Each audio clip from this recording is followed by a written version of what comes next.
Assalamualaikum warahmatullahi wabarakatuh. Selamat datang di Nisa Channel.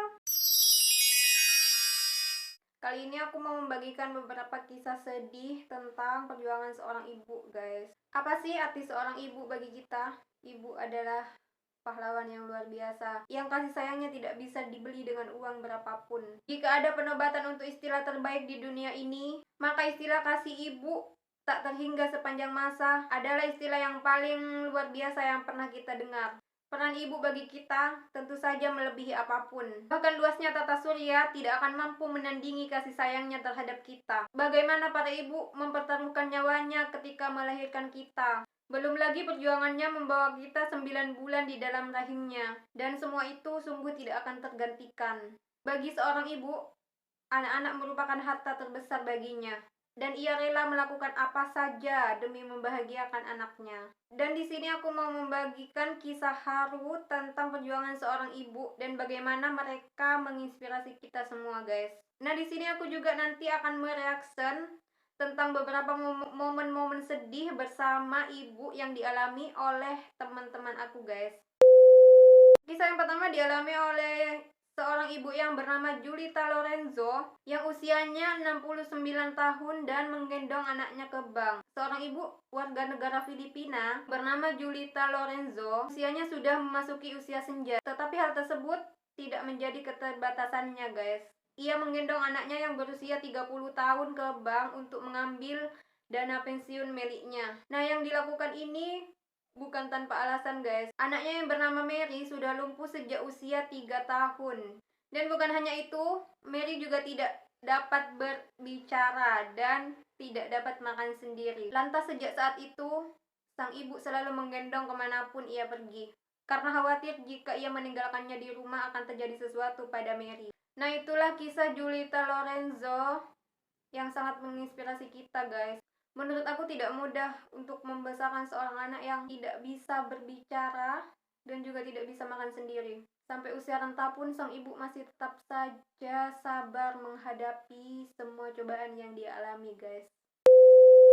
Nah, kisah yang kedua, ibu yang rela menukar nyawanya demi anaknya. Kali ini kisah haru datang dari Amerika Serikat. Seorang ibu bernama Dibi, usia 33 tahun, rela menukar nyawanya demi anaknya. Nah, kejadian itu terjadi saat kereta dorong sang anak nyangkut di lintasan kereta api. Dan sebuah komuter Metrolink berlaju dengan sangat cepat. Sang ibu akhirnya menyelamatkan kereta dorong sang anak yang tersangkut, guys. Namun nahas sang ibu tidak bisa menyelamatkan dirinya sendiri. Kisah ini pasti akan membuat kita jauh lebih berpikir untuk lebih menyayangi ibu kita. Dia rela mengorbankan nyawanya demi kita.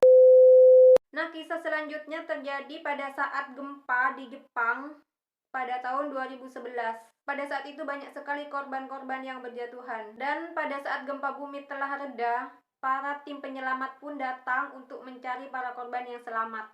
Regu penyelamat pun akhirnya nyampe di depan reruntuhan sebuah rumah milik seorang wanita muda. Setelah ditelusuri sampai ke dalam, regu penyelamat pun menemukan sang pemilik rumah telah menunduk menghadap ke arah depan dengan tangan seperti memeluk sekaligus melindungi sesuatu. Karena tim penyelamat mengira wanita tersebut masih hidup, regu penyelamat lantas akhirnya mengangkat wanita tersebut. Tapi ternyata wanita tersebut telah tiada, guys. Ketika regu penyelamat hendak meninggalkan lokasi, tiba-tiba salah satu regu penyelamat melihat seorang bayi. Bayi tersebut terbaring tepat di ruang kosong yang dijaga oleh ibu yang merupakan bayi laki-laki berusia 3 bulan, guys. Bayi tersebut sedang tertidur nyenyak.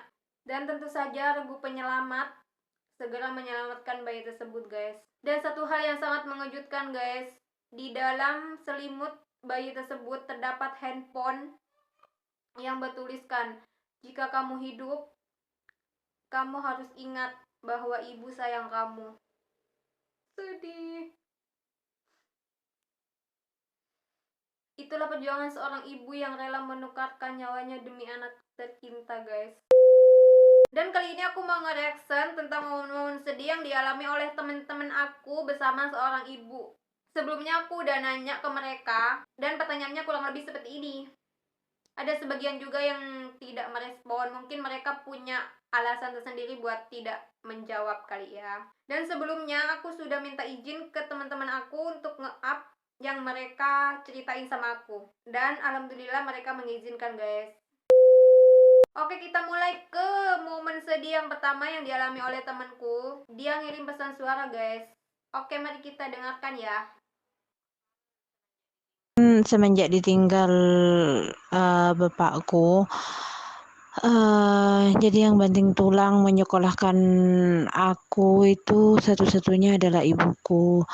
Jadi pada waktu itu perasaanku saat kuliah itu bagaimana aku bisa membuktikan bahwa aku bisa dibanggakan karena melihat kondisi orang tuaku satu-satunya yaitu perempuan banting tulang mencari nafkah untuk bisa menyekolahkanku.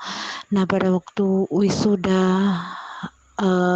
karena beberapa kendala karena paspor dan sebagainya ibuku tidak bisa hadir. Di saat itu aku merasa sedih sekali karena aku ingin membuktikan keberhasilanku, ibuku tidak bisa menyaksikannya seperti itu. Sedih banget. Iya, jadi dia itu adalah salah satu teman aku guys yang ditinggalkan oleh ayahnya. Dan ibunya banting tulang sendiri buat menyekolahkan dia. Dan dia menjadi TKI ke negeri seberang. Dan pas temenku wisuda, ibunya tidak bisa hadir dikarenakan ada halangan. Sedih nggak sih jika momen bahagia kalian seperti wisuda tidak dihadiri oleh seorang ibu yang telah banting tulang menyekolahkan kita? Oke guys, kita lanjut ke momen sedih yang kedua. Nah, jadi aku nanyakan sama teman ARMY aku. Kalau kalian belum tahu ARMY itu adalah salah satu fandom BTS. Terus dia bilang, pada saat itu dia rela berhenti sekolah dan ikut ibu kerja berdua di kota orang dan hanya modal uang pas-pasan, Kak, katanya. Sedih nggak sih? Dia itu rela berhenti sekolah demi ikut ibunya bekerja. Dan buat kalian yang masih diberikan rezeki buat sekolah, tolong sekolahlah dengan baik agar bisa membahagiakan kedua orang tua kita. Oke, kita lanjut ke momen sedih yang ketiga guys.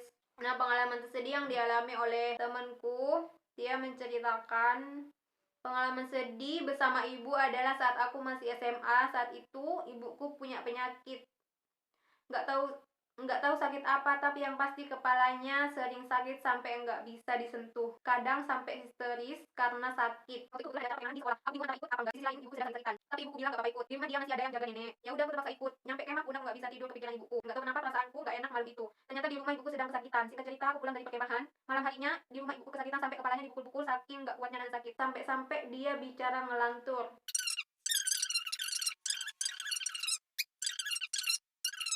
Iya sih, sedih banget ketika melihat ibu kita sakit. Apalagi misalkan kita harus pergi dan meninggalkan ibu kita yang sedang sakit. Pasti saat itu kita tidak bisa konsentrasi. Pasti kita kepikiran ibu kita kan guys. Jadi buat kalian yang masih memiliki ibu, sayangilah ibu kalian. Jangan buat ibu kalian sakit hati. Karena surga itu ada di bawah telapak kaki ibu. Momen sedih selanjutnya bersama ibu. Sedih pas wisuda nggak didampingin ibu bapak. Ya sih, itu merupakan momen sedih ketika momen bahagia kita tidak didampingi oleh orang tua yang mungkin terhalang oleh jarak. Kita bisa berbuat apa guys kalau misalkan emang orang tua kita nggak bisa hadir? Kita harus terima itu dengan ikhlas. Momen sedih selanjutnya, pengalaman paling sedih itu saat mama aku divonis tumor kandungan dan harus operasi dan bapakku lagi sakit. Iya sih, itu sedih banget. Orang tuanya divonis punya tumor di kandungan, bapaknya lagi sakit juga. Oke, momen sedih selanjutnya guys. Dia jawab, duduk emperan di lantai bus, tidak duduk di kursi. Iya sih, ini adalah momen sedih sih, tapi ini bisa jadi juga menjadi momen berharga karena momen ini dialami bersama sang ibu. Ya, tapi sedih juga sih duduk di bawah nggak dapet kursi kan. Momen sedih selanjutnya, pengalaman Pengalaman sedih ditinggal ibu pas umur 3 tahun. Ditinggal ibu pas lagi umur 3 tahun itu di saat kita lagi butuh kasih sayang seorang ibu dan ditinggalin oleh ibu, itu benar-benar sesuatu yang sangat sedih dan sangat menyakitkan. Tapi apa boleh buat, Allah berkehendak lain. Semoga diberikan kesabaran ya. Jadi momen sedih bersama ibu kali ini dari Ayu Army. Jadi dia itu adalah temen army aku. Sebelumnya aku udah izin sama dia untuk nge-up ini, dan dia juga ngasih izin, katanya nggak apa-apa kalau dicantumin namanya guys. Walaupun aku belum pernah ketemu sama dia, tapi dia itu baik banget dan humble banget orangnya. Kita dengerin ya. Aku mau cerita sedikit nih. Pengalaman tersedih aku bersama ibu itu ketika ibu sedang sakit. Di situ aku masih kecil, aku masih belum tahu apa-apa, aku belum bisa berbuat apa-apa. Aku hanya bisa menemani ibu, berdoa untuk ibu, melakukan apa saja yang aku bisa lakukan saat itu. Melihat ibu berbaring di kasur membuat aku hancur, membuat keluarga sedih. Karena tidak ada hal yang paling membuat kita bahagia selain senyum bahagia seorang ibu, orang tua kita. Menurut aku sih itu pengalaman paling menyedihkan. Aku gak akan pernah bisa melihat orang tua sakit parah. Lebih baik aku yang sakit, aku yang kenapa, daripada harus orang tua aku. Sedih banget kak, sedih. Terus aku jawab guys, iya bener banget, kalau ngelihat orang tua sakit tuh rasanya sesak banget, kataku. By the way, sekarang ibunya udah sehat. Alhamdulillah kak, udah nggak kayak dulu lagi. Itu udah lama sih, waktu Ayu masih SMP.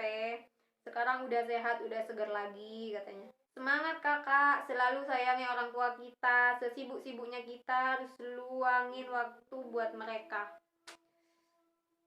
Makasih juga Ayu.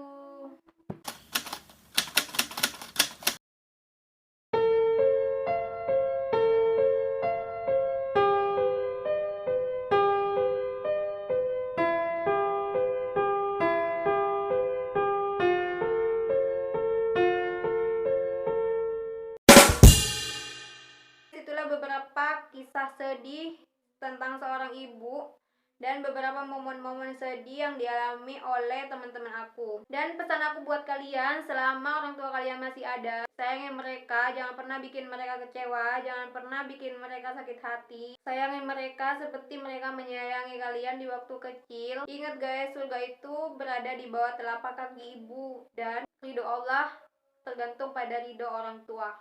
Oke guys, sampai di sini dulu. Semoga pengalaman-pengalaman tadi dan kisah-kisah tadi bisa memotivasi kita untuk lebih bisa menyayangi ibu kita dan menyayangi ayah kita. Jangan lupa di subscribe, di like, di komen, di share.